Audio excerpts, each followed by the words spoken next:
여러분 안녕하세요. 낭만 대통령 박덕은 시인의 시사방송입니다.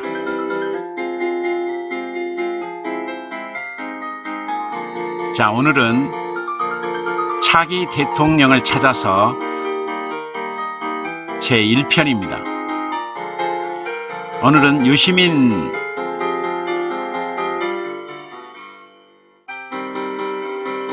편입니다.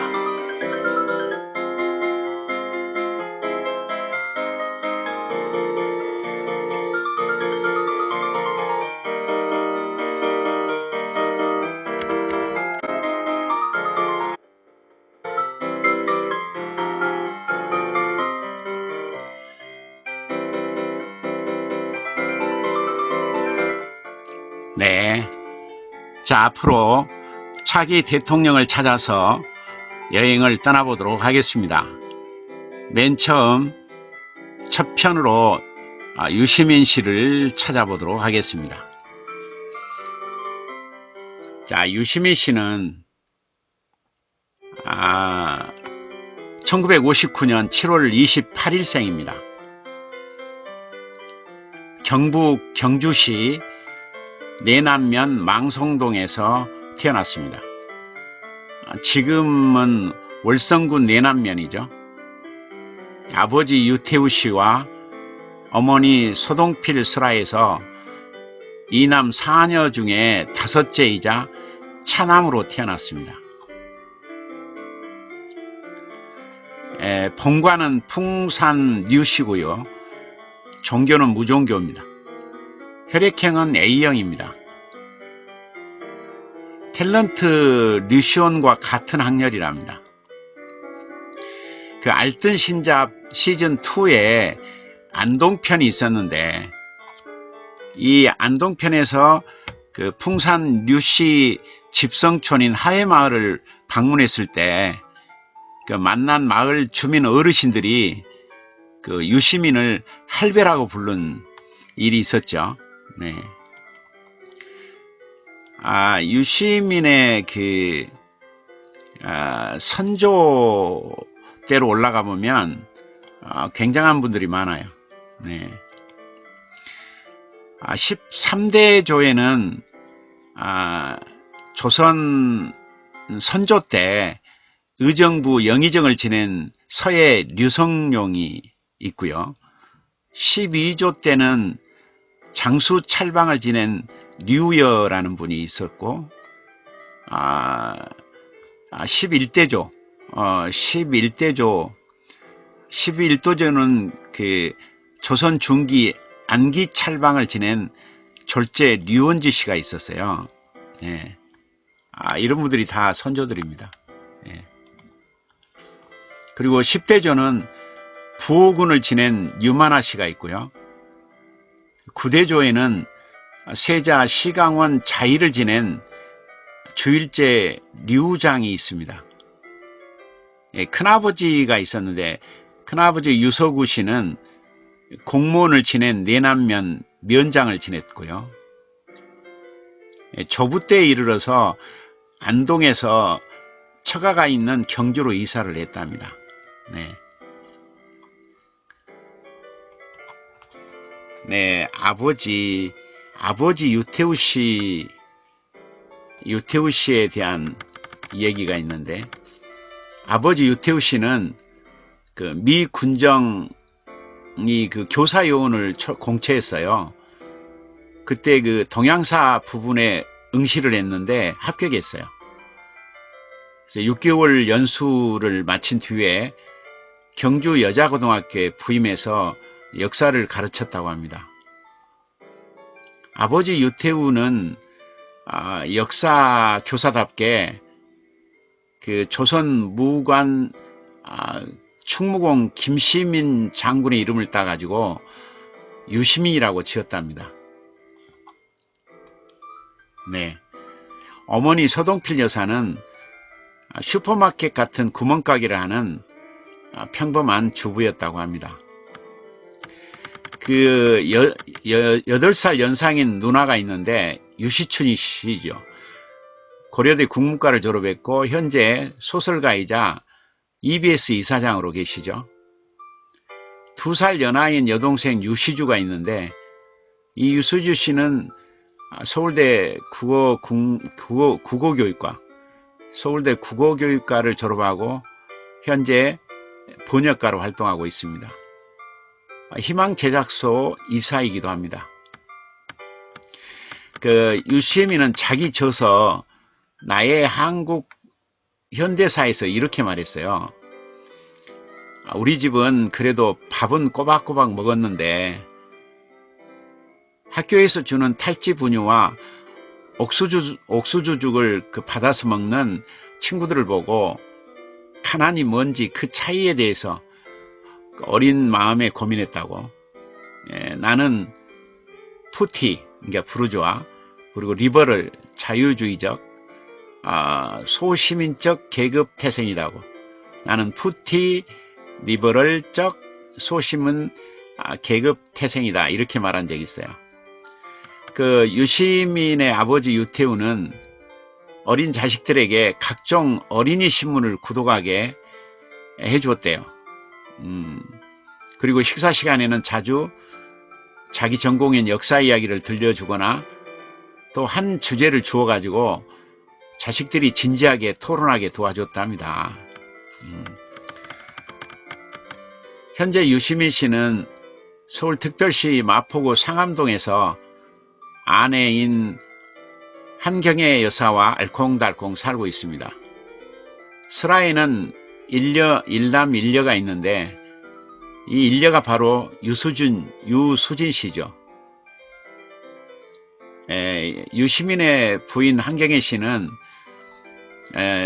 1979년 예비고사에서 제주도 전체 수석을 했답니다. 그리고 그녀는 서울대학교 수학교육과를 졸업했고요.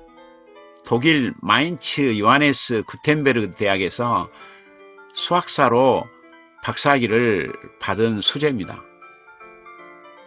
현재 인하대학교하고 순천향대학에서 강의를 하고 있고요. 그녀는 남편과 자신에 대해서 이렇게 말한 적이 있어요. 내 남편은 2남 4녀의 가정에서 태어나 여성적인 감수성이 풍부한 반면에 나는 4남 2녀 중 5째로 태어나 남성적인 스타일이 강하다고 이렇게 말한 바 있습니다. 네.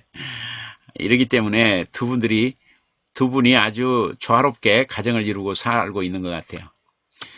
유시민의 딸 유수진 양이 또 수재인 것 같아요. 서울대학교 사회과학과에 들어가서 공부했고요. 사회과학대 학생회장을 역임했어요. 아버지 피를 받은 것 같아요. 2015년 4월 총리공관에서 청년 10명과 함께 박근혜 정권의 퇴진을 요구하는 내용이 담긴 전단지를 뿌려서 경찰에 연행된 적이 있었어요. 네.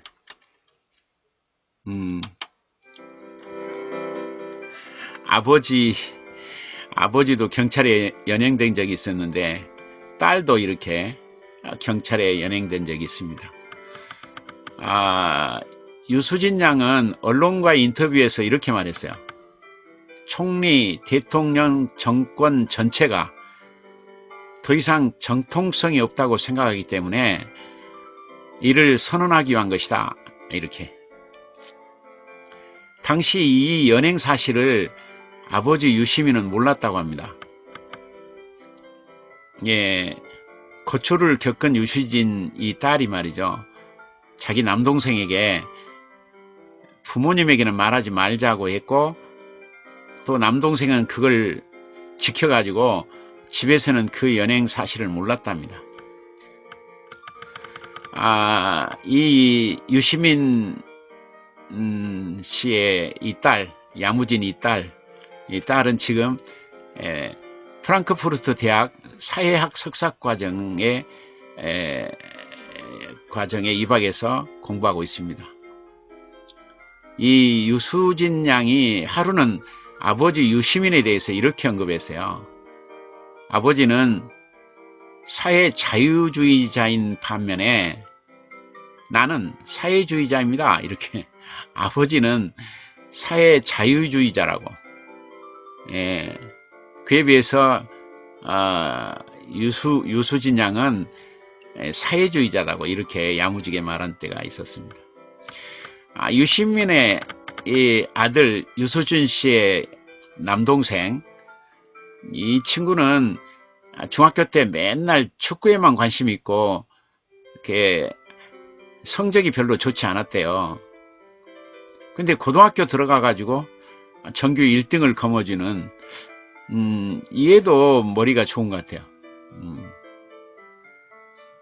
맨날 축구만 좋아하는 이 아들에게 하루는 유시민 씨가 이렇게 달랬대요. 예, 너는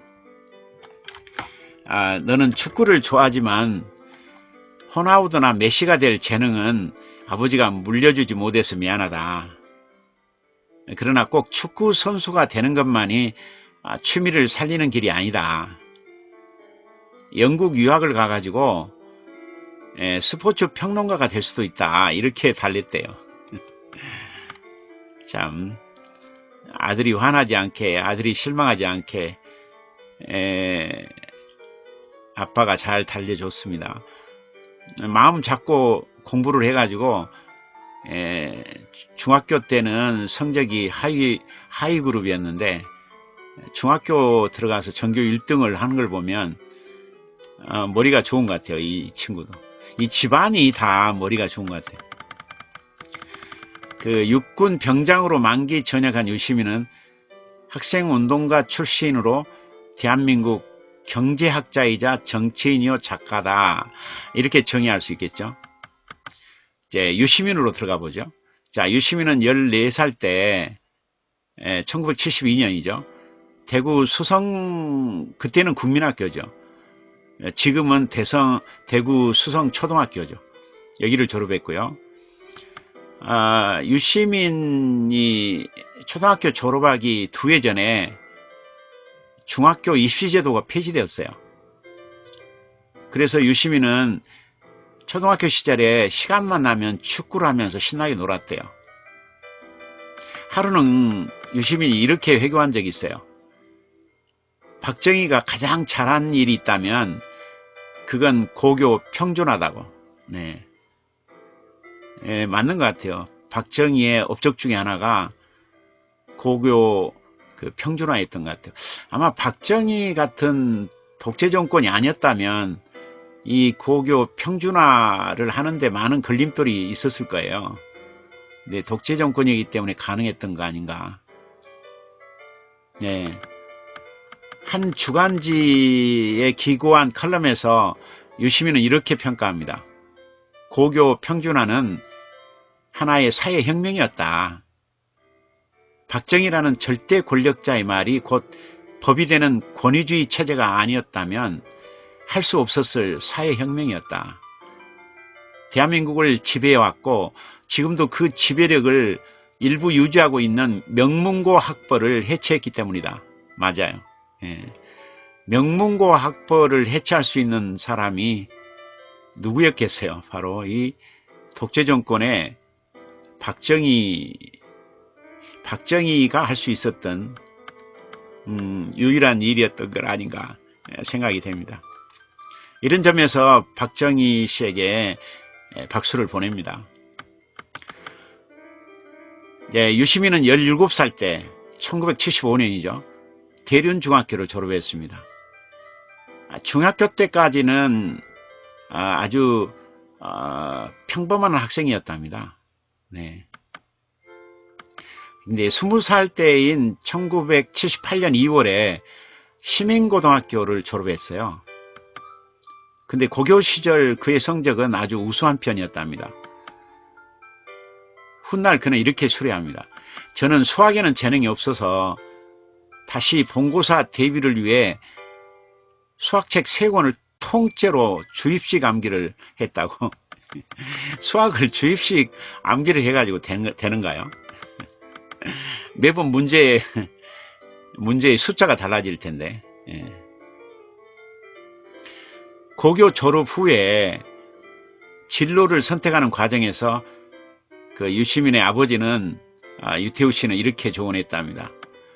영어 영문학과에 진학해가지고 영어를 배워가지고 서양으로 가라. 거기서 서양 철학을 배우고 다시 귀국해서 동양 철학을 배워가지고 동서양을 잇는 철학자가 되어라. 이렇게 조언해 줬대요. 이 유시민 씨의 아버지 유태우 씨도 상당히 안목이, 멀리 내다보는 안목이 있었던 것 같아요. 그죠? 하지만 정작 본인은 역사학이나 언어학을 배우고 싶어 했대요. 그래서 유시민 씨는 이때를 회고하면서 이렇게 말합니다.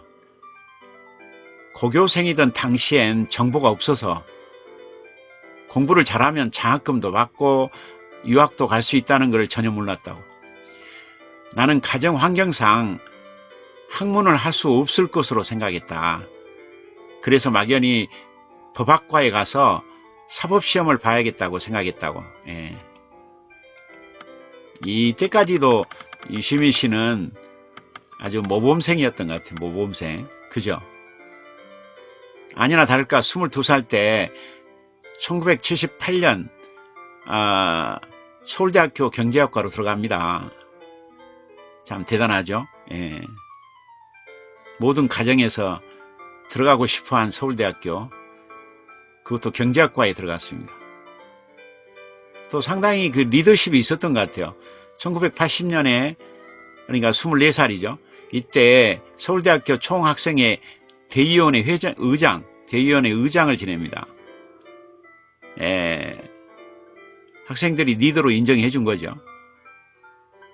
예, 1980년 봄 민주화 운동이 거세지고 그해 5월 15일에 서울역 시위에서 절정에 이르게 되죠. 시위가.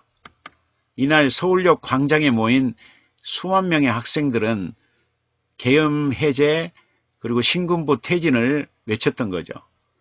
18개 대학 총학생회 회장단은 시위를 계속할 것이냐 아니면 일단 철수할 것이냐를 놓고 경론을 벌였다고 하죠. 이 당시에 그 서울대 학생처장으로 있었던 이수성 씨의 설득으로 대학 그 총학생회장단은 철수를 결정했대요. 그런데 그 심해철 서울대 총학생회장은 대학 총학생회 회장단의 대표 자격으로 그때 있었는데, 그때 심해철은 교육부 장관과 담판이죠. 담판을 했는데, 이 담판을 통해서 그 학생들의 안전 귀가를 약속받았다는 거죠. 그리고 서울역 철수를 학생들에게 알렸고, 그때 그래서 이를 일명 서울역 회군이라고 알려져 있죠. 이후에 신군부, 이후에 그 신군부는 5.17 비상계엄 전국 확대 조치를 내리죠. 이때 18개 대학 총학생회 회장 중에서 그 신계륜 고려대 총학생회 회장 이 사람들을 중심으로 서울역 회군에 반대했던 거죠. 예, 유시민도 이때 이 반대파에 섰답니다. 1980년대 유시민은 그 서울대 총학생회 복학생협의회 간부로 활동했어요. 그 서울역 회군이 있기 며칠 전에 유시민은 군이 출동한다는 첩보를 받고 학교를 지키던 300~400명을 집으로 돌려보냈어요. 근데 나중에 알고 보니까 이게 허위 정보였던 거죠. 그 다음날 유시민은 일일이 교실을 찾아다니면서 학생들에게 사과를 합니다. 서울역 회군 이틀 후인 5월 17일 유시민은 학교에 군대가 들이닥친다는 소문을 다시 듣고 학생회관에 머물고 있었는데 그때 신군부에 의해서 체포됩니다. 이 시절을 회고하면서 그 한홍구 교수는 유시민처럼 철들지 맙시다라는 글에서 이렇게 말합니다. 밤 10시가 다 되어 학교를 나오다가 유시민 군을 만났다. 빨리 나가자는 말에 뜻밖의 그는 자기가 학교에 남겠다고 했다. 어떻게 군인들에게 텅 빈 학교를 내어줄 수 있느냐는 것이다. 예. 그래도 그렇지 일단 피해야지 무슨 얘기냐는 내 말에 유시민 군은 단호히 고개를 저었다.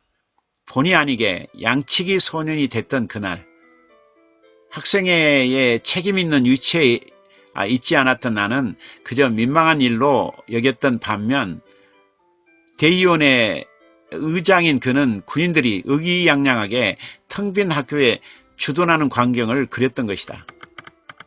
망해가는 나라에서 황현과 같은 선비가 목숨을 끊은들 그게 대세에 무슨 영향이 있겠냐마는 황현처럼 목숨을 끊는 선비 하나 없었다면 조선의 망국은 얼마나 더 참담했을까.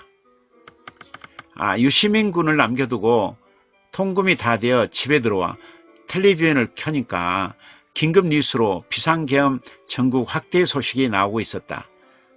그 뒤로 나는 현실에서건 역사에서건 아무도 책임지지 않는 일을 보게 될 때면 광주 학살의 전야에 그 넓은 관악 캠퍼스에 불 꺼진 학생회관에 홀로 남은 유시민을 떠올렸다.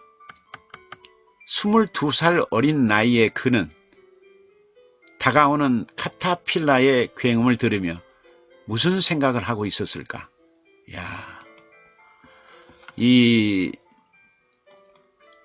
이런 추억을 들려주는 이 한홍구 교수도 참 멋지네요. 그죠? 한홍구 교수님 멋집니다. 네. 멋진 분들이 우리나라에는 참 멋진 분들이 참 많아요. 그죠? 네. 유시민 자신도 그때를 회상하면서 나의 한국 현대사라는 책에서 이렇게 수레합니다. 건장한 남자들이 쇠사슬로 묶어둔 학생회관 4층 복도 현관문을 뜯어내고 있었다. 그때 전화벨이 울렸다. 공주 4대 총학생회에서 온 전화였다. 여기에도 계엄군이 진입했으니 빨리 피하세요. 그렇게 외치고 돌아서는데 2단 옆차기가 날아왔다. 허벅지를 밟혔다. 이마에 닿는 권총 총구가 서늘했다. 나는 계엄사 합동수사본부에 편입되어 있던 경찰청 특수수사대로 끌려갔다. 계엄군은 교정과 기숙사에 남아있던 모든 사람을 소총과 몽둥이 군합발로 짓밟았다. 모든 대학 교정에서 비슷한 상황이 펼쳐졌고 서울의 봄은 그렇게 막을 내렸다. 와, 그때 계엄 상황을 실감있게 기술하고 있네요. 자, 우리나라가 이런 때가 있었습니다. 예, 이 전두환의 그 서리빨 같은 그 계엄령하의 모습이 그대로 그려지네요.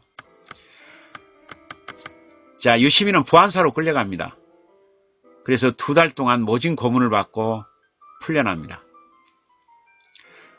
그리고 유시민은 이른바 녹화사업, 이 말썽쟁이들을 군대로 보내버리는 그게 녹화사업이었죠. 이 녹화사업에 강제 징집되어서 화천군으로 갑니다. 화천군에서 군 복무를 한 뒤에 육군 병장으로 만기 전역을 하죠. 네, 계엄령 때문에 다행히 유시민은 군대에 가서 차병으로 복무를 다 마치고 육군 병장이 되어서 만기 전역하는 혜택을 받게 됐네요. 네. 이 전두환 시절의 이 녹화 사업은 당시 민주화 운동가와 대학생들을 감옥에 보내는 대신에 최전방으로 입대시키는 제도였던 거죠. 네. 유시민은 그 덕분에 군대를 잘 마칠 수가 있었습니다. 요시미는 그 7사단에 입대한 뒤에 군사정권에 의해서 관심사병으로 지정되었대요. 그 때문에 몇 번이고 전철과 전입을 반복해야 했답니다. 군대에서 시시때때로 사상검정이랍시고 끌려가서 고초를 몇 번 겪어야 했던 거죠. 군 시절에 그는 사격과 축구를 아주 잘했대요. 네. 하루는 부친의 그 수술을 앞둔 후임을 위해서 자신의 포상 휴가를 반납한 적이 있었던 거죠. 자기 휴가 대신에 그 후임의 청원 휴가를 대신 보내준 그런 미담이 전해지고 있더군요. 자, 드디어 28세입니다. 1983년 5월 군에서 제대합니다. 육군병장으로 당당히 제대한 요시미는 서울대학교로 복학합니다. 복학한 뒤에 재적학생 그 복교 추진위원회를 결성합니다. 그리고 녹화사업 폐지를 위해서 투쟁을 시작합니다. 그런데 복학한 지 보름 만에 서울대 뿌락지 사건에 연루됩니다.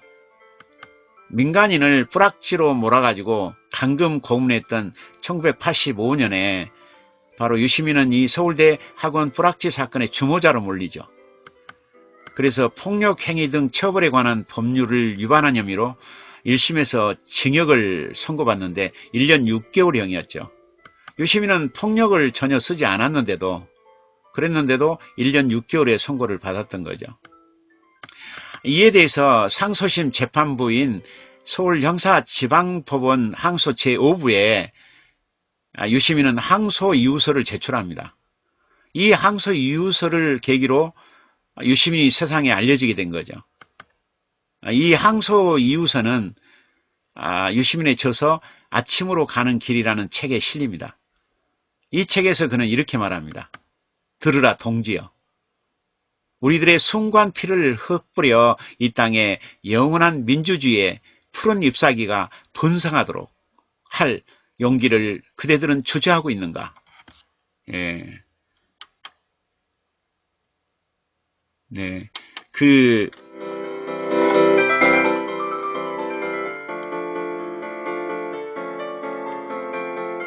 네. 그때 대학생 때 모습이에요. 대학생 때 모습. 예, 유시민의 대학생 때 모습. 잘생겼죠? 네, 항소 이유서를 쓰던 당시, 이 손목에는 밧줄이 묶어져 있어요. 그죠? 지금 감옥에서 재판받는 과정 한 커트인데, 얼굴에는 환한 웃음을 짓고 있고요. 지금 재판받고 있는 위기 상황인데 얼굴이 환합니다. 네, 얼굴이 환해요. 천천히 보면 잘생겼어요. 잘생겼죠? 잘생겼어요. 잘생긴 얼굴이에요. 미남이잖아요. 미남. 대학생 때 모습이에요. 대학생 때 모습. 네. 이 항소 이유서는 어떤 사상을 압축해서 표현하는 데는 미흡했지만 글 마지막에 인용한 네크라소프의 시 덕분에 명문의 글로 통하고 있습니다. 그의 항소 이유서는 판사들도 돌려 읽어볼 정도로 눈길을 끌었다고 합니다. 유시민의 항소 이유서 천문단은 이러했어요. 본 피고인은 1985년 4월 1일 서울지방법원 남부지원에서 폭력행위 등 처벌에 관한 법률 위반으로 징역 1년 6개월을 선고받고 이에 불복 다음과 같이 항소 이유서를 제출합니다. 다음 본 피고인은 우선 이 항소의 목적이 자신의 무죄를 주장하거나 1심 선고 형량의 과중량을 호소하는 데 있지 않다는 점을 분명히 밝혀두고자 한다고. 야, 배짱 있는 소리죠. 이 항소 이유서를 쓴 목적이 무죄를 주장하기 위해서 한 거 아니다.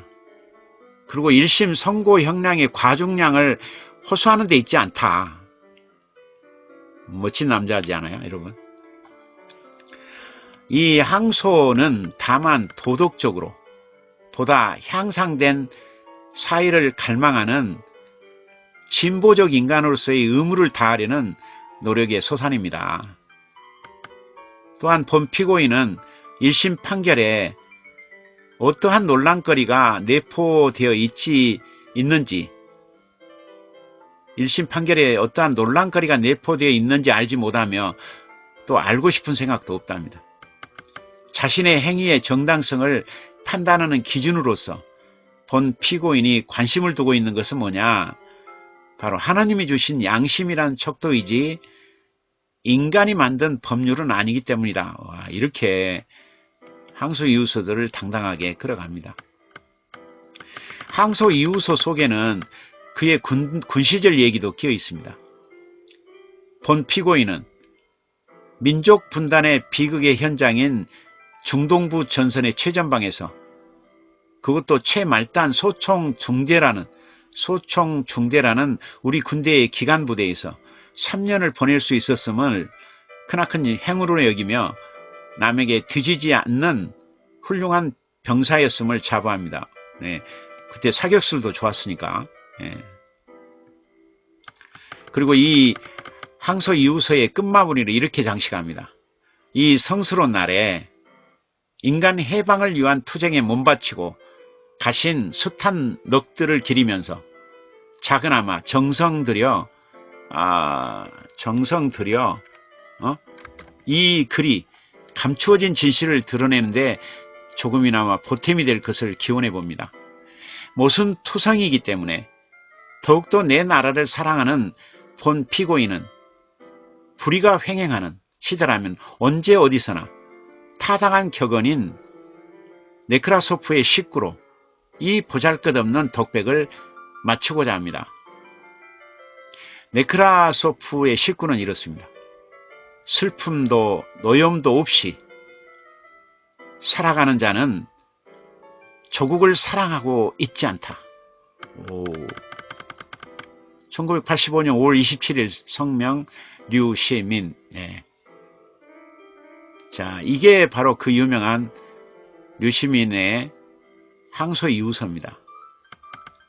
먼 훗날 류시민은 이 항소 이유서를 쓸 때를 이렇게 회고합니다.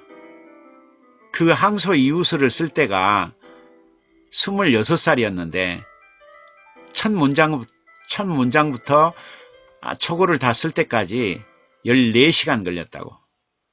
그런데 퇴고는 없었답니다.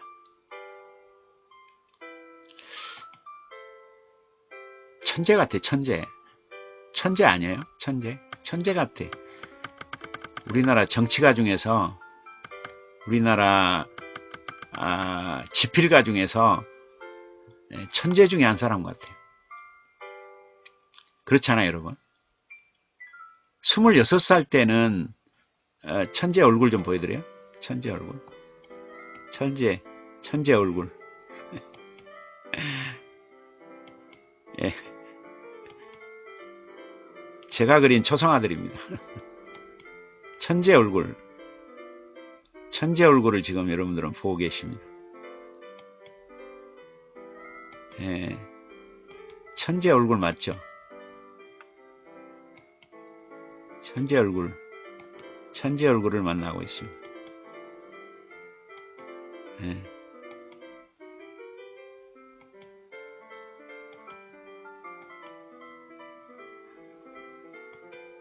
예. 지금 여기는 문재인 대통령과 나란히 있었던 장면이에요. 예. 설전 들어가기 전에 휴게실에서 지금 문재인 대통령하고 유시민 씨하고 대화 나누는 대목. 자, 26살에 그러니까 1984년이죠. 선배가 경영하는 작은 출판사인 도서출판 항민사의 편집부장으로 일한 적이 있어요. 그리고 이때 민주화 운동 청년연합 창립 회원이 됩니다. 그리고 1984년에는 서울대학교 복학학생협의회 의장을 지냈고요. 28살인 1986년에는 그 도서출판 항민사에서 아침으로 가는 길을 출간합니다. 자, 6.29 선언으로 그 전두환 신군부 정권이 노태우 정권으로 넘어가던 때 유시민은 그 수배적인 몸으로 뽀글이 파마로 유장하고 방송사에 출입해 상당히 배창이 두둑한 네, 간이 배 밖으로 나온 유시민을 만날 수 있습니다. 이때 유시민은 필명을 썼어요. 유지수라고. 자기와 친했던 방송 PD의 배려로 그 유지수라는 필명으로 그 드라마 각본을 하나 씁니다. 그것이 바로 그것은 우리도 모른다 였어요. 근데 이게 그 PD의 도움으로 이게 드라마로 방영이 되죠. 1988년 3월 7일부터 4월 11일까지 MBC 오라 미니 시리즈 8부작으로 나갑니다. 이 멜로 드라마의 각본을 쓴 사람이 바로 유지수라는 필명으로 유시민이 있었던 거죠. 그 드라마 내용은 화려한 인생을 꿈꾸는 한 여대생의 인생을 그린 드라마였거든요. 이게 방영이 돼서 상당히 좋은 평가를 받았습니다. 이 드라마에는 조용원 씨라든가 박영규 씨라든가 정동환, 정욱, 이유양 씨가 출연했습니다. 유시민은 이때 지필료 1회당 100만 원을 받았어요. 그러니까 8부작이니까 800만 원 받았죠. 그런데 이 지필료를 불법 유인물 제작하는 데 다 썼답니다. 네. 썰전에서 유시민은 그 시절을 이렇게 회고했어요. 유지수 시절, 도망다니던 그 유지수 시절은 내 인생에서 흑역사였다고. 네. 그렇죠. 도망다니는데 뭐 마음이 편했겠어요. 그래도 그 도망다니면서 어떻게 드라마 각본을 쓸 생각을 했을까요? 30살 때입니다. 1988년에 국회의원 이해찬 의원의 보좌관을 역임했죠. 이때부터 그 이해찬과는 학창 시절부터 그 인연이 있었어요. 어떤 인연이 있었냐면 그 이해찬과 유시민은 대학 시절에 인연이 있었는데 그때가 이제 1980년 그러니까 보좌관 되기 8년 전에 학교에서 둘은 서로 알고 지내던 선후배 사이였어요. 두 사람의 첫 만남은 멱살잡이 싸움으로 시작됐답니다. 당시 1학년생들의 그 병영 집체 훈련 응소 문제를 두고 운동권 내부에서 다툼이 있었대요. 총학생회 측과 복학생 협의회 사이에서 의견이 달랐었는데 그래서 노선 싸움을 하고 있었어요. 근데 이 문제에 대해서 집회에서 총학생회 간부였던 유시민이 사회를 보고 있었어요. 그런데 이제 유시민이 사회를 보고 있는데 복학생 협의회 측에 발언권을 주지 않고 집회를 끝내려고 하니까 복학생 협의회에 복학생 협의회의 이해찬이 말이죠. 그때 복학협의회에 아마 책임자였던 것 같아요. 이해찬이 달려들어가지고 유시민의 멱살을 잡은 거예요. 욕설을 하면서 주먹으로 날렸어요. 이해찬 씨도 그때 혈기가 왕성했네요. 예. 그래. 이해찬 씨가 이제 유시민의 멱살을 잡고 욕설을 하면서 주먹을 날리려고 할 때 다행히 학생들이 뜯어 말려서 다행히 이제 주먹 다짐으로는 번지지 않았답니다. 근데 이제 뭐 사나이답게 둘은 화해를 했고 이때부터 절친한 선후배 사이로 남게 되었답니다. 네. 이해찬 씨도 한 성깔 있네요. 네. 유시민이 그 이해찬 의원 보좌관 시절에 노무현 대통령과의 첫 인연이 시작됐답니다. 당시 노무현 의원은 그 통일민주당 의원이었는데 그 유시민은 이 노무현 의원을 보고 첫눈에 이분이 미래 대통령감임을 알아봤다고 이렇게 너스레를 떨었습니다. 그 유시민 씨는 그때를 회상하면서 이렇게 말합니다. 당신은 내가 일방적으로 노무현 의원을 좋아했고 존경하는 관계였다. 근데 나중에 이제 노무현 씨가 또 유시민 씨를 일방적으로 좋아하고 챙겼죠.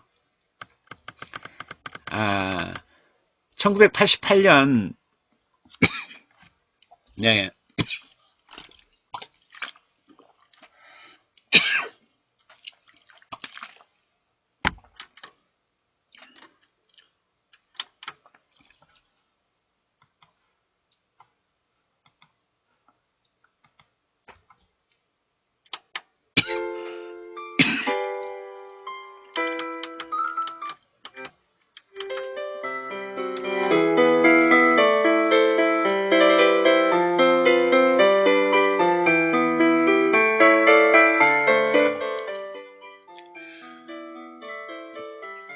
네, 여기는 그 딸. 이 유수진 딸과 이렇게 함께 있는 모습입니다. 예, 아내하고 환하게 웃는 모습.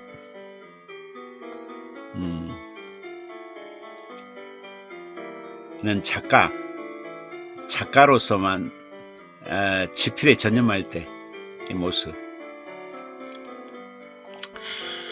1988년에 개혁 국민정당 고양시 덕양구 갑 지구단 위원장을 맡아요. 그리고 개간지 여름 후에 창작과 비평 통권 60호에 신인 추천 중편소설 달이라는 작품을 출품해 가지고 신인문학상을 받아서 문단 데뷔를 합니다. 이때부터 이제 1988년부터 정식 소설가로 이름을 올리게 됐습니다. 작가입니다, 작가. 유시민 씨는 소설가입니다, 소설가. 그리고 드라마 각본을 쓰는 시나리오 작가이기도 합니다. 31살 때는 1989년이죠. 3월 26일에 방송된 MBC 베스트셀러 극장에서 그 신영비어천가라는 단막극이 나갔는데 이 단막극의 각본을 바로 유시민 씨가 썼어요. 이 작품은 그 현길원 원작 소설을 각색한 것인데 이때는 그 필명이 아니라 자기 본명 유시민이라는 이름으로 발표를 했어요. 이 작품은 50 신군부의 언론 통제, 기자에 대한 협박, 회유 이것들을 다룬 작품이거든요. 그리고 이 작품이 의미가 있는 것은 배우 문성근이 있죠. 이 배우 문성근이 바로 텔레비전 드라마의 데뷔작이에요.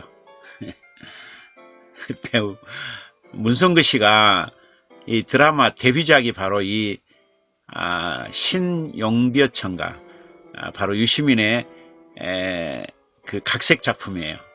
자, 유시민과 문성근의 인연은 또 이렇게 시작됐네요. 33살 때, 그러니까 1991년이죠. 2월에 서울대학교 경제학과를 졸업합니다. 네. 그리고 36살, 1994년이죠. 3월부터 1996년 2월까지 2년간 한겨레 신문 독일 통신원으로 뛰었어요. 네. 그러니까 유시민이 한겨레 신문에 애정을 갖고 있는 이유가 이게 처음에 근무지예요, 근무지. 그러니까 한겨레 신문이 올바른 방향으로 안 나가면 마음 아파하는 이유가 자기 첫 근무지거든요. 대학 졸업 후에. 91년에 서울대학교 경제학교를 졸업하고 그리고 94년에 한겨레 신문 독일 통신으로 뛰었으니까 그죠. 39세 때입니다. 그러니까 1997년에 마인츠 대학원 경제학과 석사과정을 마칩니다. 거기서 경제학 석사 학위를 받죠. 독일어인데 대단합니다. 독일어로 경제학 석사 학위를 받기란 그렇게 쉽지가 않거든요. 여러분들 독일어 공부해 보셨죠? 천재 맞잖아요. 천재 맞잖아요. 유학 시절에 그가 전공했던 게 뭐냐면 보건경제학입니다. 보건경제학. 그래서 보건 복지에 대해서 관심이 많은 이유가 그의 대학원 전공이 보건경제학이었어요. 네. 1997년 언론인으로 활동하면서 97 대선 게임의 법칙을 저술했어요. 그래가지고 김대중의 대통령 당선 확률은 제로에 가깝다 이렇게 주장하기도 했죠. 당시 책에서 유시민은 김대중은 직접 출마하기보다는 제3의 후보인 조순 서울시장을 대리전으로 내세워야 한다 이렇게 주장하기도 했죠. 네, 1998년 40살 때죠. 푸른 나무에서 유시민과 함께 읽는 문화 이야기 시리즈를 펴내기 시작해요. 그래가지고 2002년까지 이 시리즈가 이어갑니다. 네. 41세 때인 1999년 1월부터 6월까지 한국학술진흥재단 정책기획실장으로 근무를 합니다. 그리고 1999년 12월 6일자로 유시민의 세상 읽기 김대중 대통령께라고 하는 동아일보 컬럼을 내보냅니다. 여기서 이렇게 말합니다. 대통령에 대한 국민의 지지는 바닥을 치고 있으며 집권당 국민회의는 수평적 정권 교체의 기쁨을 맛본 지 불과 2년 만에 간판을 내리게 됐다. 대통령의 눈과 귀를 가리는 이에 그 장막을 경계하는 지식인들의 목소리에도 귀를 기울이지 않았다. 이렇게 비판했습니다. 이 1999년부터 2001년까지 2년간 그 성공회 대학교 교양학부 겸임고시를 지내기도 합니다. 네.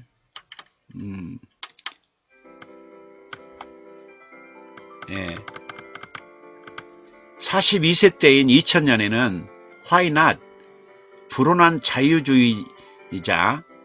자유주의자 유시민의 세상 읽기라고 하는 책을 개마공원에서 펴냅니다.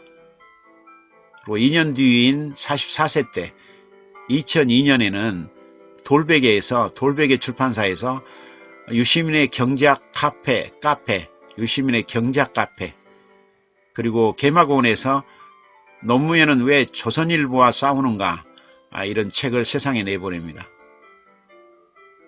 그리고 2002년에는 제16대 대선 당시 신당의 창당을 결심한 뒤에 절필을 선언합니다. 네. 얼굴 좀 보고 갈까요? 네, 잘생겼죠? 네.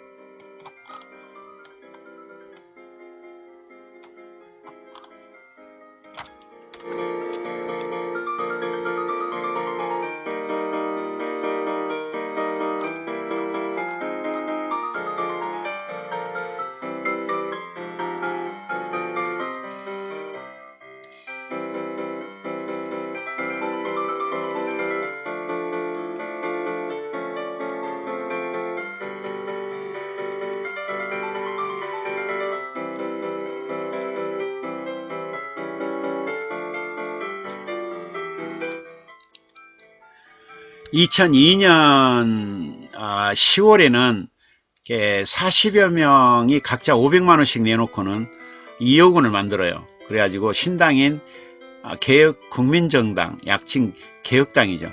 이 개혁당을 창당하고 대표 집행위원이 됩니다.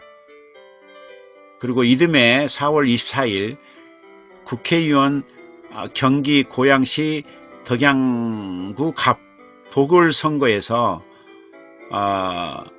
개혁국민정당 대표로 나서서 득표율 53.3%, 대단하죠.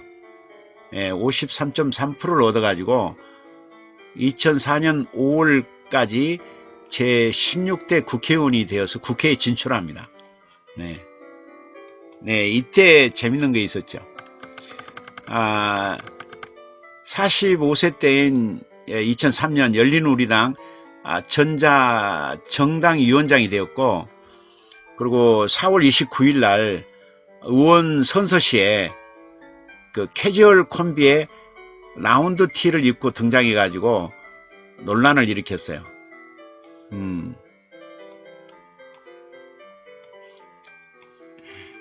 네.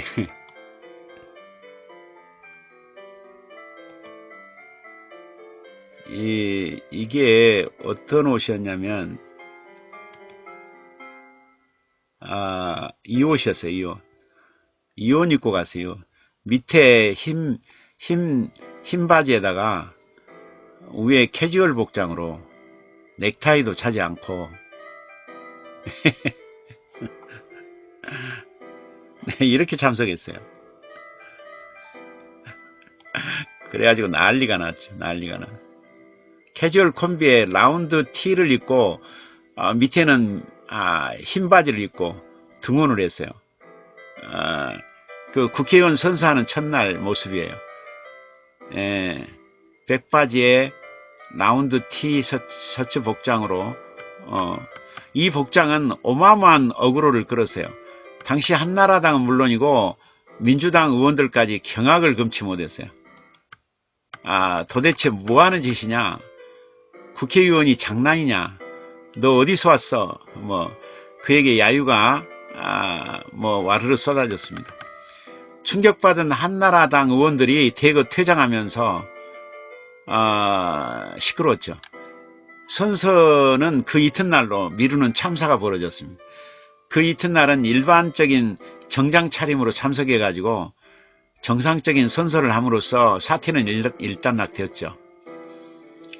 이때부터 그에게 따라붙은 딱지가 하나 붙어 다녔는데, 그게 바로 싸가지 없는 좌파의 상징, 이런 딱지가 붙어 다니게 됐습니다.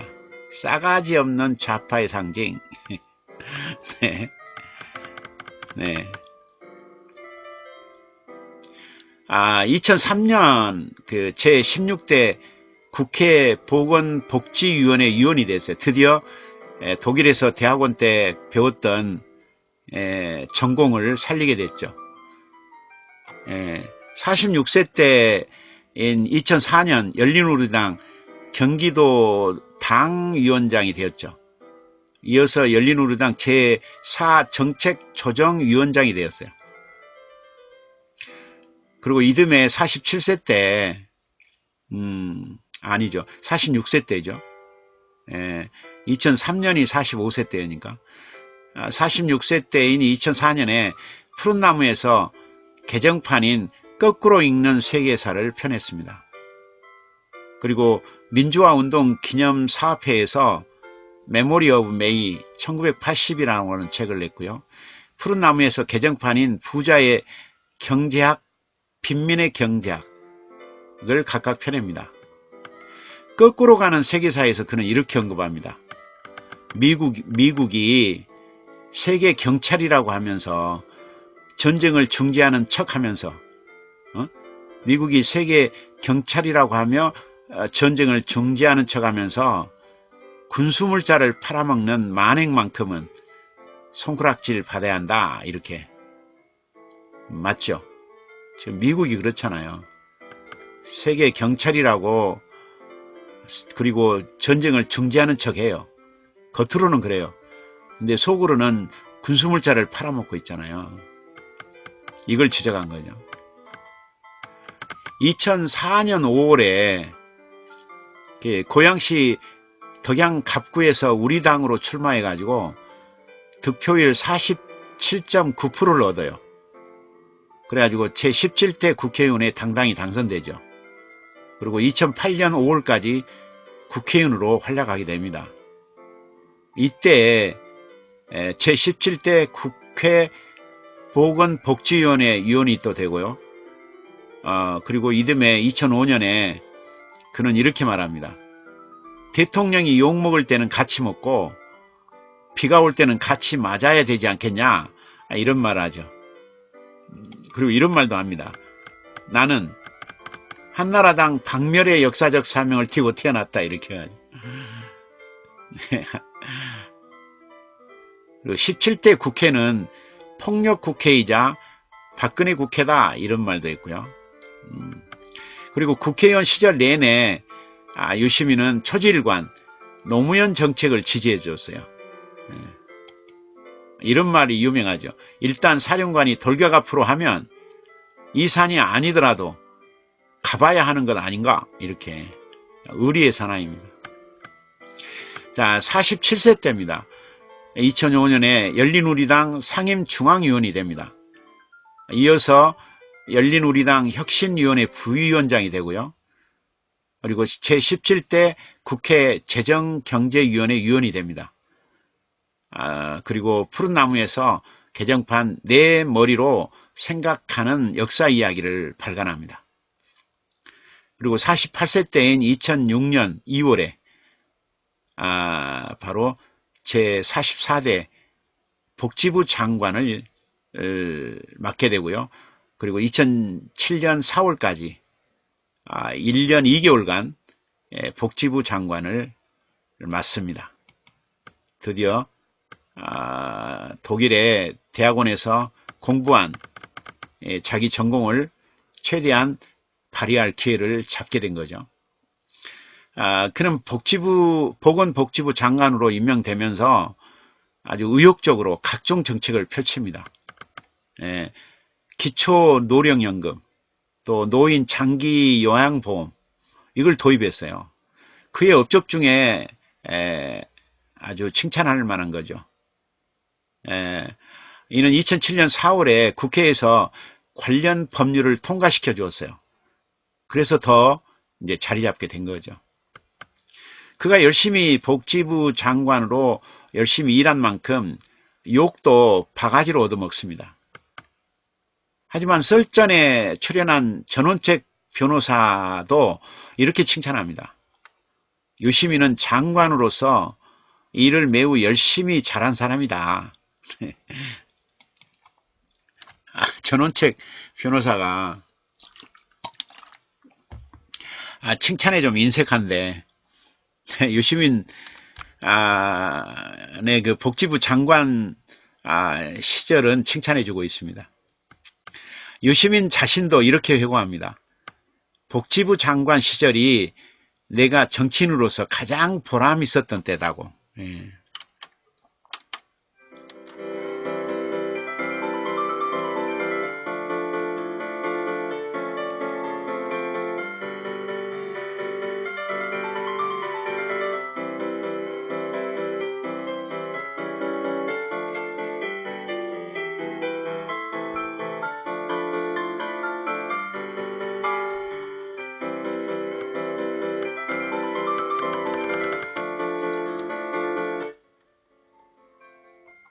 2007년이 이제 유시민의 49세 때인데요.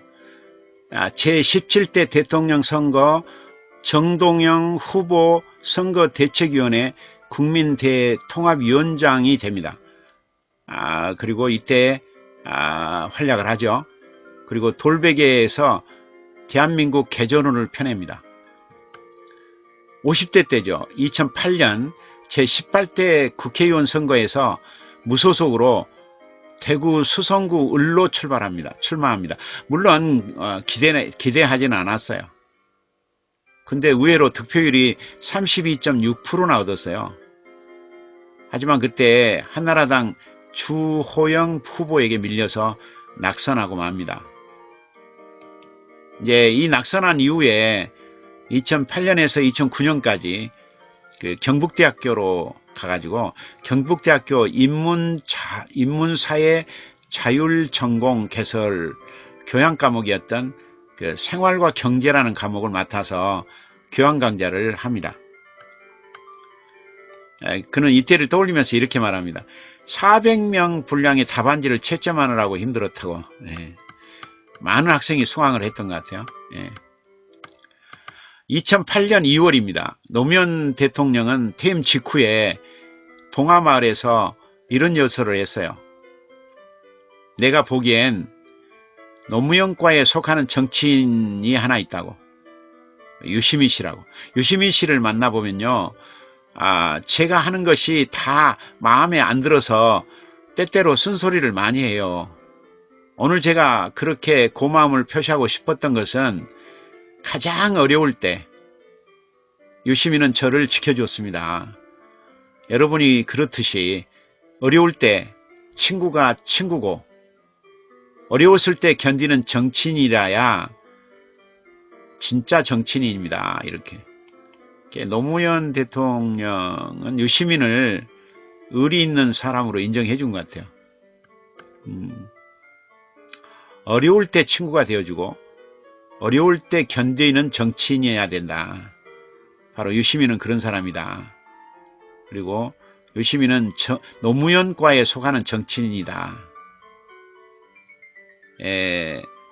때때로 쓴소리를 많이 해주는 그러한 친구다. 노무현 씨가 인정이 좋네요. 자, 2009년 4월 30일 노무현 대통령의 검찰 출두를 앞두고 유시민은 봉하마을 사제를 방문해 가지고 기자들과 만난 자리에서 졸렬한 정치 보복이라고 주장했어요. 그때 다 그냥 입을 조심하고 있었을 때인데 유시민은 봉하마을까지 가서 그때 기자들 앞에서 졸렬한 정치보복이라고 주장하면서 이렇게 말했어요. 옛날에는 군인들이 정치를 했는데 요즘은 검사들이 정치를 하는 것 같다. 피의자로 가는 것이니까 피의자로서 잘 대처를 하고 와야 한다. 이런 정치보복을 노무현 대통령이 잘 이겨내고 오기를 바란다. 이렇게 말했습니다. 용기 있는 사람이죠.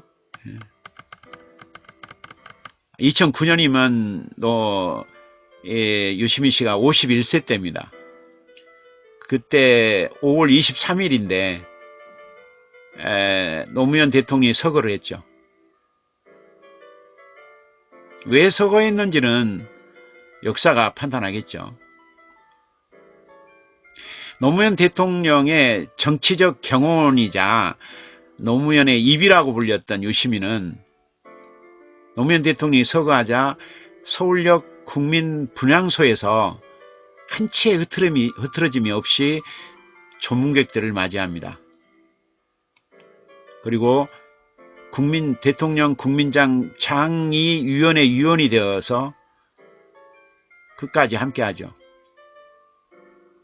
그리고 유연한 진보정당을 만들겠다고 밝히면서 민주당을 탈당합니다. 그리고 국민참여당 주권당원이 됩니다. 그리고 2009년에 돌베개에서 후불제 민주주의를 그리고 웅진 지식하우스라는 출판사에서 청춘의 독서를 각각 발간합니다. 그 후불제 민주주의에서 이렇게 말합니다. 우리의 민주주의는 형식적으로 갖춰졌고 이에 대한 대가를 조금씩 갚아가고 있다. 이렇게 말합니다. 자, 2010년은 유시민의 52세 때입니다. 이때 9월에 유시민은 국민참여당 참여정책연구원 원장이 됩니다. 그리고 전국 동시지방선거에 경기도지사 선거에 야권 단일 후보로 출마를 합니다. 그때 국민참여당이었는데 득표율을 무려 47.8%를 얻습니다. 굉장하죠. 그런데도 4% 차로 낙선해서 이때가 김문수 후보였던가요? 김문수 후보에게 도지사를 빼앗깁니다. 자, 2011년은 53세 때죠. 그 3월에 국민참여당 대표가 됩니다.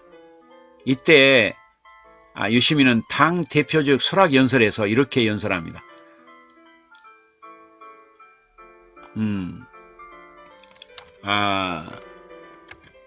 그분 노무현 씨죠. 노무현 씨가 쓰러졌던 바로 그 자리에서 우리가 새롭게 시작하면 되지 않겠습니까? 이제 노무현 대통령은 계시지 않습니다. 그러나 노무현 대통령이 실패했거나 포기했다고 말하지 맙시다. 와, 의미 있는 말을 했어요. 이 말이 그 발판이 되어서 문재인 대통령을 낳게 된 거죠. 2011년에 상반기 재보궐선거 이봉수 국회의원 후보 선거 대책위원장을 맡아요. 그리고 하반기 재보궐선거 박원순 서울특별시장 후보 공동선거 대책위원장을 또 맡아요. 그리고 돌베개에서 국가란 무엇인가라는 책을 발간합니다. 이 책에서 유시민 씨는 이렇게 말합니다. 먼저 인간이고 그 다음이 국민이어야 한다. 먼저 인간이고 그 다음이 국민이어야 한다. 이 정신은 지금 문재인 대통령이 이어가고 있죠. 또 이 책에서 이렇게 말합니다. 법에 대한 존경심보다는 먼저 정의에 대한 존경심을 기르는 시민이어야 한다. 이렇게 말합니다. 상당히 중요한 말을 했죠. 법에 대한 존경심보다는 먼저 정의에 대한 존경심을 기르는 시민이어야 한다. 교육의 방향이기도 하죠. 학교에서 뭘 가르쳐야 되는가? 방향이기도 합니다. 자, 54세 때는 2012년이죠. 통합진보당 공동대표가 됩니다. 그리고 제19대 국회의원 선거에서 통합진보당 비례대표로 나섰지만 낙선됩니다. 그의 대선을 앞두고 문재인 의원이 이렇게 요청합니다. 민주당에 입당해서 대선 후보가 되어달라고. 그러자 유시민은 이렇게 사용합니다. 나는 안티가 많아서 선거에 이기기 어려우니 이번에는 문재인 실장께서 나서달라. 이렇게. 안티가 많아 선거에 이기기 어려우니까 이번에는 문재인 실장께서 나서달라. 55세 때가 바로 2013년이죠. 그때 7월에 정의당 당원이 됩니다. 그리고 사실상 정계 은퇴 후에는 전업작가로 생활합니다. 2013년 당시 딴지 라디오에서 유시민을 백수님이라고 불러요. 백수님. 또는 정신승리의 달인 백수 유시민 이렇게 소개를 했죠. 정신승리의 달인 백수 유시민. 그리고 아포리아라는 출판사에서 어떻게 살 것인가라는 책을 펴냅니다. 그런데 이 책은 꽤나 인기를 끌었어요. 여기서 그는 이렇게 권합니다. 놀고 일하고 사랑하고 연대하라. 놀고 일하고 사랑하고 연대하라. 예. 의미심장한 말입니다. 또 이렇게 말합니다. 왜 자살하지 않는가? 이 까미의 질문에 나는 이렇게 대답하겠다고. 가슴이 설레어 잠을 이루지 못하는 밤이 있다. 이루어지기만 한다면 너무 좋아서 두 주먹을 불끈 쥐고 뛰어오를 것 같은 일이 있다. 그래서 자살하지 않는다는 거예요. 누군가 못 견디게 그리워지는 시간이 있다. 그래서 자살할 수 없다. 더 많은 것을 주고 싶지만 그렇게 할 수가 없어서 미안한 사람들이 있다. 설렘과 황홀, 그리움, 사랑의 느낌 이런 것들이 살아있음을 기쁘게 만든다. 나는 더 즐겁게 일하고 더 열심히 놀고 더 많이 더 깊게 사랑하고 싶다. 그래서 자살할 수 없다는 거죠. 더 많은 사람들과 손잡고 더 아름다운 것을 더 많이 만들고 싶다. 이렇게 이 어떻게 살 것인가 책 속에 담아 놓습니다. 네.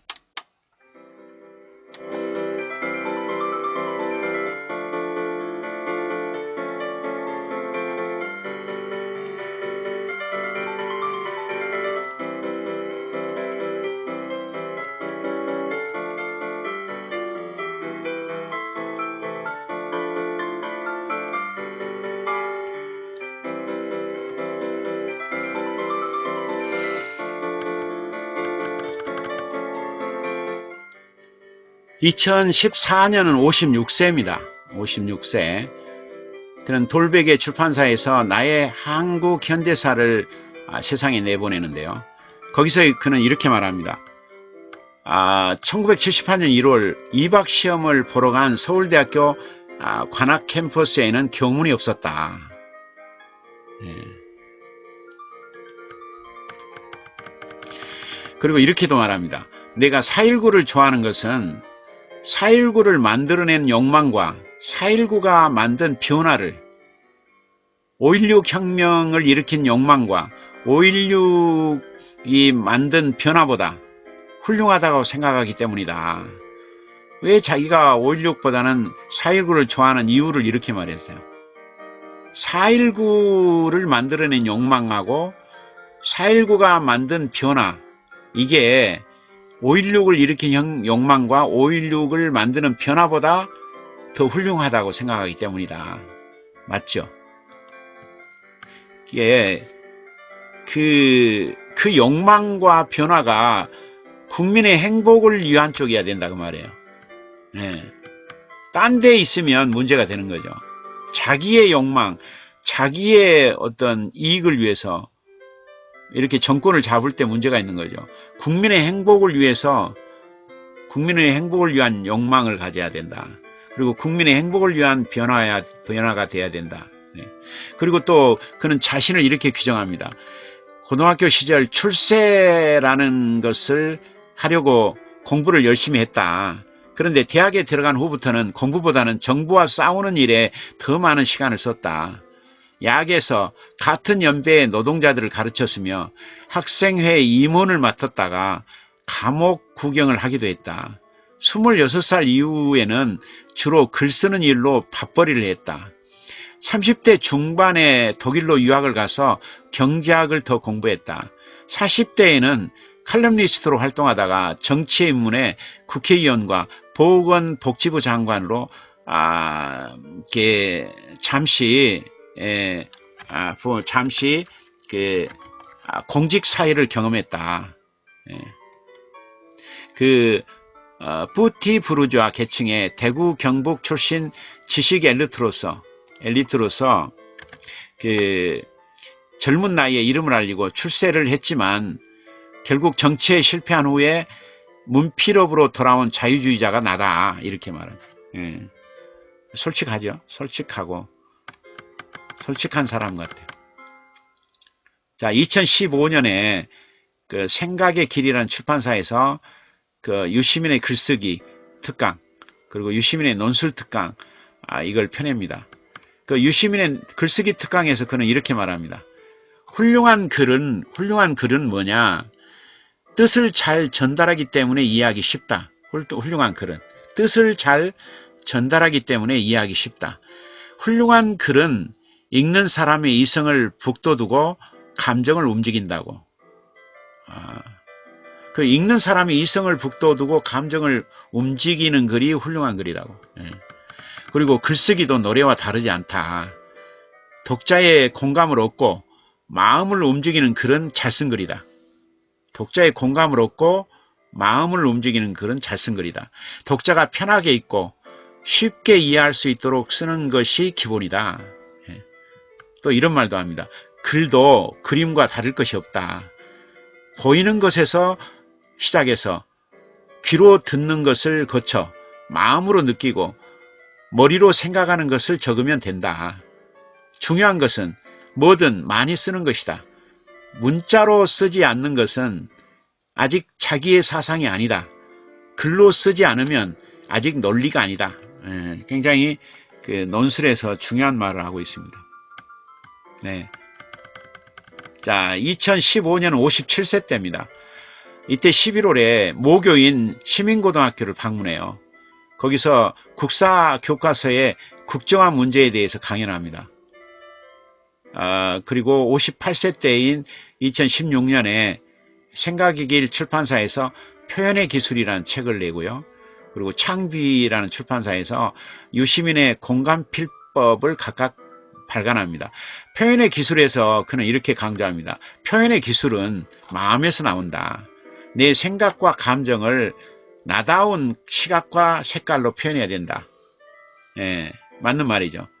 표현의 기술은 마음에서 나온다. 자기 생각과 감정을 자기다운 시각과 색깔로 표현해야 된다. 그리고 유시민의 공감필법이라는 책에서 이렇게 언급합니다. 공부가 뭘까요? 공부가 뭘까요? 인간과 사회와 생명과 우주를 이해함으로써 삶의 의미를 찾는 작업이 공부다. 이것이 제가 생각하는 공부의 개념이다. 이게 사실은 상당히 중요하거든요.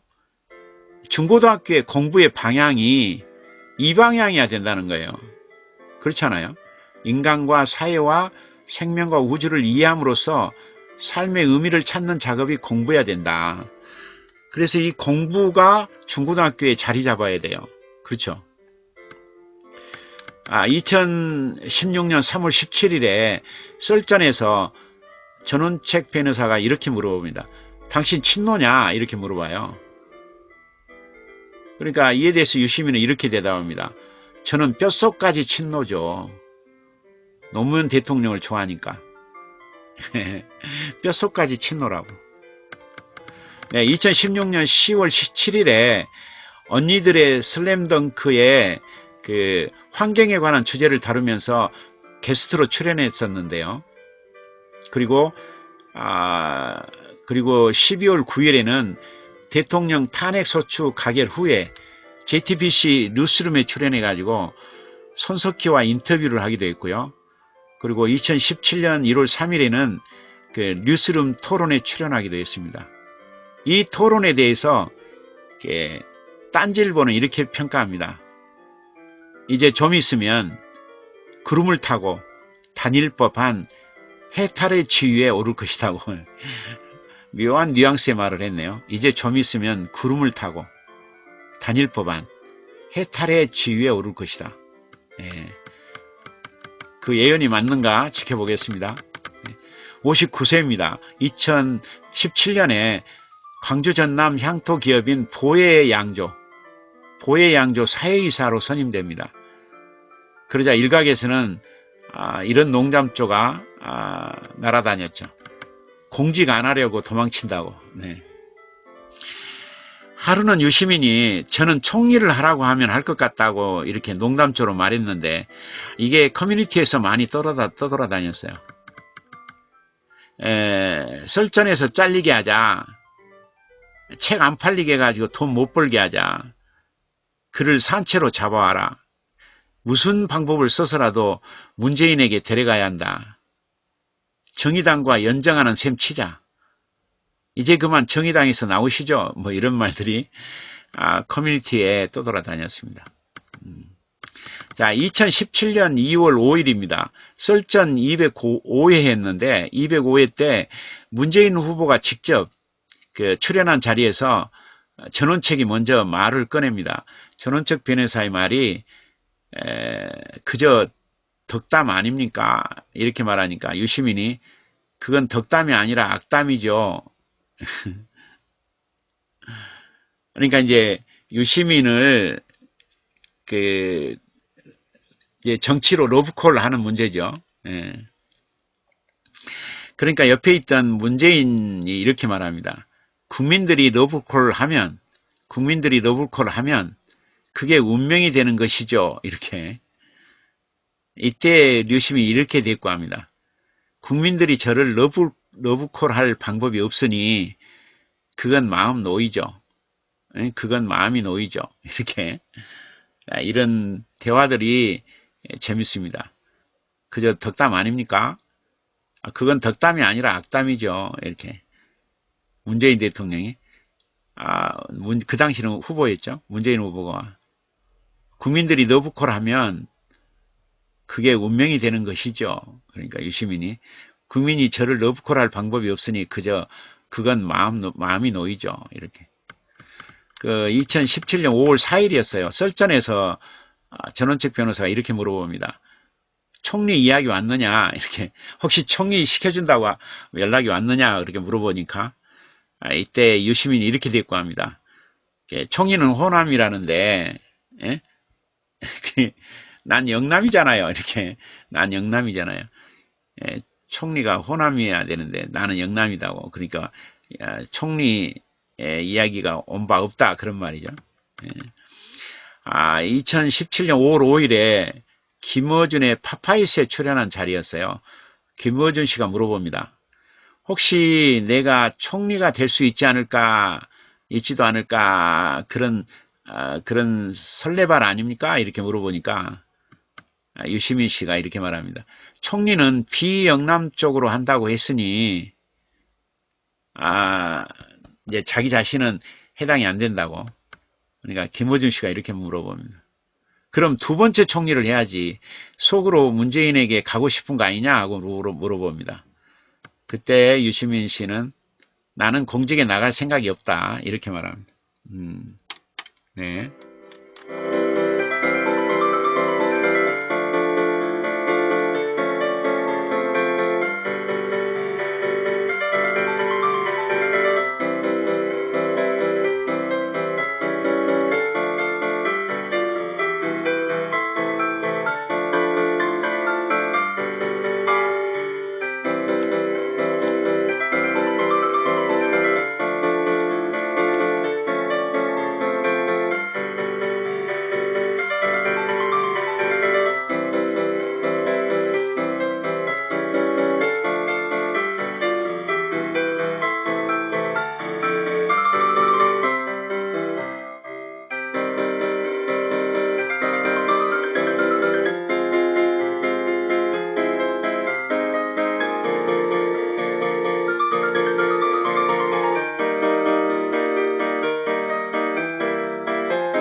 2017년 5월 13일에 유시민은 봉하마을을 방문한 자리에서 이렇게 말합니다.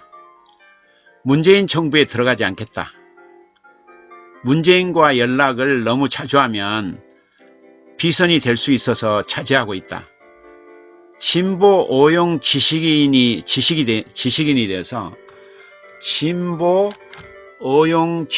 되어서 외부에서 지원하겠다. 지금 봐. 문재인 정부에 들어가지 않겠다. 문재인과 연락을 너무 자주 하면 비선이 될 수 있어서 차지하고 있다. 진보 오용 지식인이 되어서 외부에서 지원하겠다고 이런 말을 했어요. 2017년 5월 28일에는 마이 리틀 텔레비전에 김구라 방에 출연해 가지고 전반전 시청률 1위를 달성하는 화력을 보여주기도 했어요. 이때 그는 이렇게 말합니다. 어차피 문 닫는 방송에 조문차 출연하게 되었다고 이렇게. 어차피 문 닫는 방송에 조문차 출연하게 되었다고. 예. 자, 2017년 돌베개 출판사에서 낸 국가란 무엇인가를 펴냈고요. 웅진 지식아웃에서 개정판인 청춘의 독서를 발간했습니다. 그 국가란 무엇인가에서 그는 이렇게 강조합니다. 개량의 길이 봉쇄되면 혁명의 문이 열린다고. 이건 정치가들이 꼭 알아야 될 것 같아요. 개량의 길이 봉쇄되면 혁명의 문이 열린다고. 또 이렇게도 말합니다. 어떤 훌륭한 지도자가 나타나서 정의를 실현할 능력이 있는 국가를 만들어주기를 기대하는 것은 헛된 일이다. 아무리 뛰어난 개인도 혼자 힘으로 훌륭한 국가를 만들지는 못한다. 훌륭한 국가를 만드는 것은 주권자인 시민들이다. 어떤 시민인가? 자신이 민주공화국 주권자라는 사실에 대해서 대통령이 된 것과 똑같은 무게의 자부심을 느끼는 시민이다. 주권자로서 마땅히 누려야 할 권리가 무엇이며 어떤 의무를 수행해야 하는지 잘 아는 시민. 자신의 삶을 스스로 설계하고 책임지면서 공동체의 선을 이루기 위해 타인과 연대하고 행동할 줄 아는 시민이다. 그런 시민이라야 훌륭한 국가를 만드는 데 기여할 수 있다. 아주 중요한 말을 했군요. 네. 그리고 청춘의 독서에서 그는 이렇게 언급합니다. 좋은 책이란 뭐냐? 좋은 책은 그 자체가 기적이다고. 하루는 말이죠. 조기숙 교수님이 자신의 페이스북에서 이렇게 말합니다. 유시민 작가가 문재인 대통령에게 대통령으로서의 재량권만으로 할 수 있는 일을 먼저 하시라. 이렇게 조언했다고. 예. 맞는 것 같아요. 예. 국회에 통과되는 법률에만 의존할 게 아니라 대통령으로서의 재량권 그것만으로 할 수 있는 일을 먼저 하는 게 중요한 것 같아요. 그죠? 대통령으로서의 재량권이 얼마든지 있잖아요. 그걸 충분히 발휘하는 거죠. 꼭 국회에만 의존하지 말고 대통령으로서의 재량권만으로도 할 수 있는 일, 이걸 먼저 하는 게 중요한 것 같아요. 그리고 2017년 무한도전에서 유시민은 노벨 문학상에 대해서 이렇게 말했어요. 우리끼리 문학을 즐기면 되는 거지. 우리 문학이 상을 받고 말고가 그리 중요한가요? 무슨 문학이 올림픽도 아닌데. 우리가 노벨 문학상에 대해서 굉장히 연민이 많잖아요. 근데 유시민은 이렇게 말합니다. 우리끼리 문학을 즐기면 되지. 우리 문학이 상을 받고 안 받고 그게 뭐 그리 대수냐. 문학이 무슨 올림픽이냐.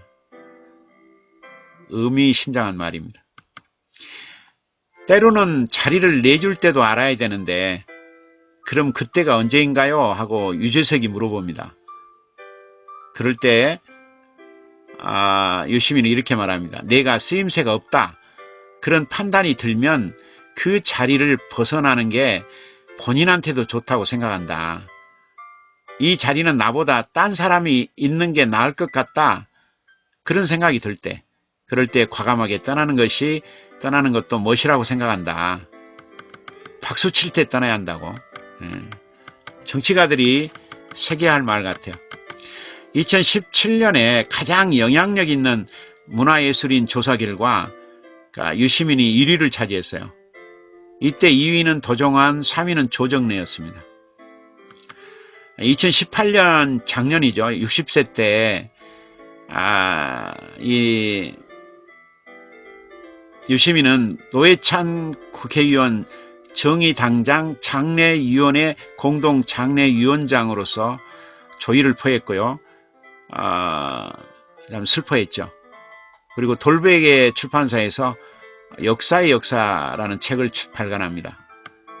그리고 2018년 1월 13일에 유시민은 암호화폐에 대해서 이렇게 표현합니다. 암호화폐가 뭐냐?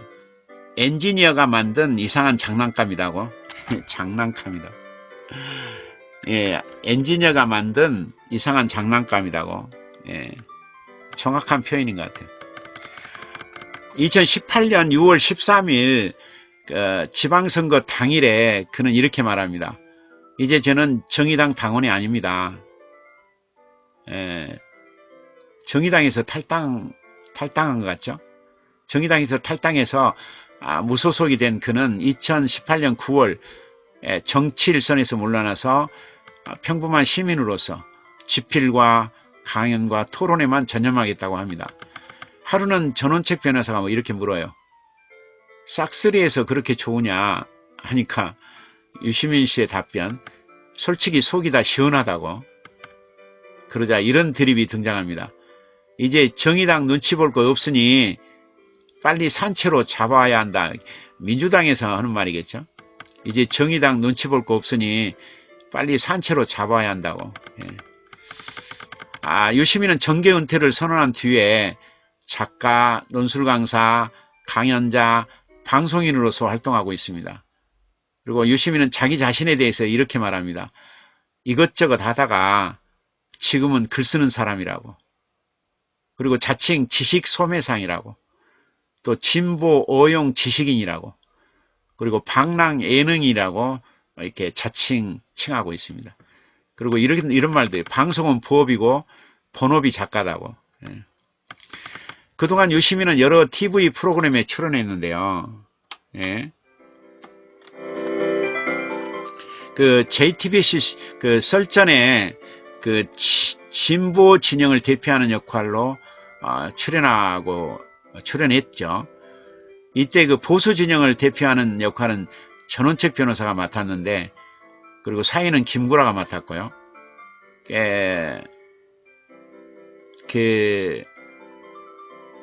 이렇게 설전에 대해서 물으니까 유시민은 이렇게 말했어요. 설전은 이게 녹화 방송이기 때문에 부담이 없다고. 설전은 소풍 가는 기분으로 간다고. 설전은 소풍 가는 기분으로 간다고. 한때 온라인에서 그 유시민을 국무총리로 선임해야 한다는 말이 나돌기도 했어요. 설전 방송에서 그는 2017년 6월 29일부로 하차를 합니다. 그리고 2018년 7월 23일에 그 노회찬 의원 투신 자살하자 곧바로 빈소를 찾아가서 조문하고 상주역을 자처해야 해서 전문객들을 맞이하죠. 그리고 2018년 9월 26일 제5대 사람 사는 세상 노무현 재단 이사장으로 내정이 되죠. 그리고 그 10월 5일부터 근무를 합니다. 민주당 수도권 중진 의원은 이렇게 내다봤어요.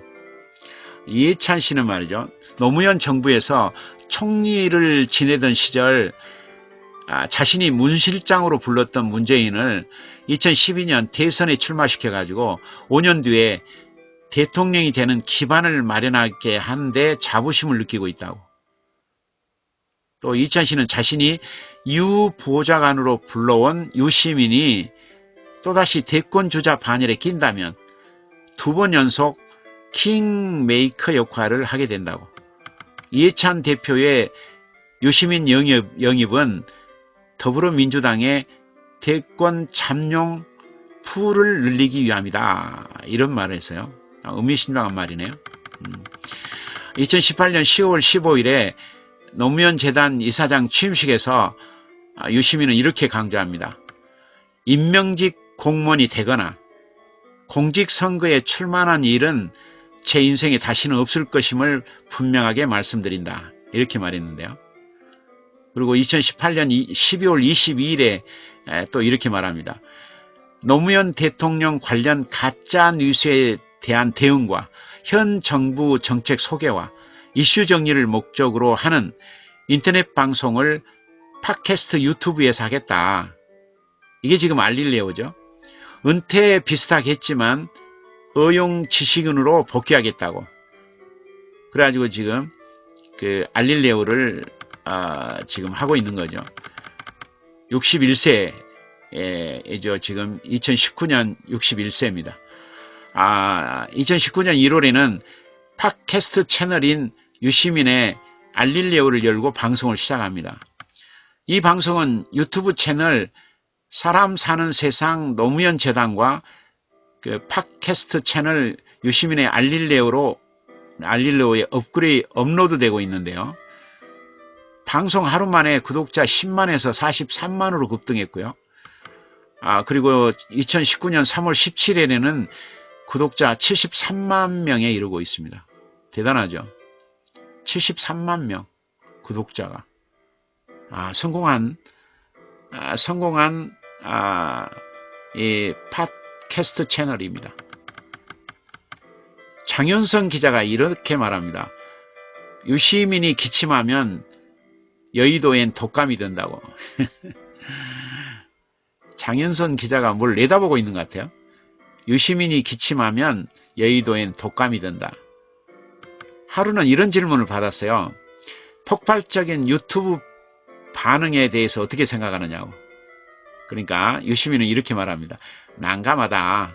2년 뒤에도 그대로 나를 계속 부른다면 왕조시대 임금의 부름을 거절하던 선비들이 하던 대로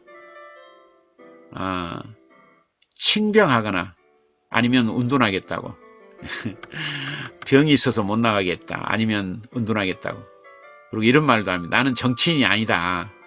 정치 현안에 대해서 정보를 제공하는 언론 활동이 정치라면 정치 현안을 보도하는 언론 뉴스 앵커나 시사 예능에 나오는 정치평론가들, 이런 정치평론가들도 모두 예비 정치인으로 분류되어야 하느냐 이렇게 말하면서 자기는 알릴레오에서 정치 현안에 대해서 정보를 제공하는 언론 활동을 할 뿐이다 이렇게 말하고 있습니다.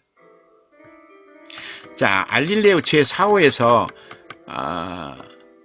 정태호 일자리 수석이 이렇게 말합니다. 그 청와대 근무 강도가 높아가지고 이빨이 나갈 정도라고 이렇게 너스레를 떠니까 이때 유시민이 이렇게 대꾸합니다. 난 절대 청와대에 안 갈 거라고. 안 그래도 이빨이 안 좋다고. 예. 자, 마무리 해볼까요? 자, 우리가 유시민이라는 한 인간을 만나고 왔습니다. 유시민은 어떤 사람이냐? 네. 한마디로 살아있네. 살아있네. 살아있네라는 말이 딱 어울리는 사람이 유시민이다.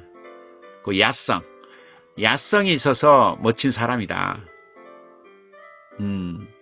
또 서울 불락지 사건 때 도대체 내가 뭘 잘못했냐고 이렇게 그런 눈빛으로 카메라를 째려보던 그런 사람이 유시민이다. 100분 토론 진행 때 사회자이면서도 저는 이 입장인데요 이렇게 당당히 말했던 사람, 그 사람이 유시민이다. 옳은 말을 하면서도 싸가지 없게 할 수 있는 사람, 그 사람이 유시민이다. 싸가지는 좀 없지만 옳은 말을 하는 사람이 유시민이다. 예. 국회의원 선서할 때 흰색 면바지를 입고 국회 본회의장에 출석한 그런 사람이다. 글로는 유시민을 못 당하고 말로는 진중권을 못 당한다는 말이 있는데 바로 이 사람이에요. 네. 글로는 유시민을 못 당하고 말로는 진중권을 못 당한다. 와. 그렇다면 유시민, 진중권은 참 대단한 분이네요. 네. 그리고 복지부 장관직을 아주 잘 수행했다고 평가받는 사람, 그분이 바로 유시민이다. 향후 몇 년을 내다보고 바둑을 두는 사람이 바로 유시민이다. 진중권이 촛불 집회에 나가서 매일 시위를 하고 있을 때 유시민은 경북대에 가가지고 경제학 강의를 하고 있었죠. 앞을 내다봤나요? 문재인 정권 초기 한반도가 뜨거울 때 너무나 조용히 지냈던 사람이 유시민이다. 김어준, 주진우, 정봉주 이런 분들이 야성과 한바탕 겨뤄볼 만한, 견줄 만한 사람이다. 예. 명망 있는 지식인. 명망 있는 지식인 중에 한 사람. 이름 있는 정치가라고 할 수 있는 사람. 믿을만한 인격자라고 볼 수 있는 사람. 웬만한 보건 통계를 다 외우고 다니다가 그걸 기반으로 대중 강연을 하는 사람이다. 예. 국가론이나 경작 입문서를 집필할 능력을 갖춘 사람. 정치인으로서, 지식인으로서 단연 독보적인 사람. 마음이 사무치면 꽃이 핀다라고 외치는 사람. 마음이 사무치면 꽃이 핀다. 이렇게 외치는 사람. 2017년 선정 올해의 인물 1위에 뽑힌 사람. 1위에 뽑힌 사람. 이렇게 말한 사람. 2번 참으면 세 번째는 자기 의견을 얘기하는 게 맞다라고 조언하는 사람. 2번 참으면 세 번째는 자기 의견을 얘기하는 게 맞다라고 조언하는 사람. 그리고 척하는 게 없이 항상 가식 없는 진솔함이 느껴지는 글을 쓰는 사람. 척하는 게 없이 항상 가식 없는 진솔함이 느껴지는 글을 쓰는 사람. 열정적으로 질주하다가 길을 잃었을 때 삶의 방향을 제시해 주는 사람. 열정적으로 질주하다가 길을 잃었어요. 그럴 때 삶의 방향과 삶의 깃발을 제시해 주는 사람이 누구냐? 유시민은 아니냐? 한마디로 멋지다. 한마디로 멋진 사람. 한마디로 멋진 사람, 매력적인 사람 아니냐? 네.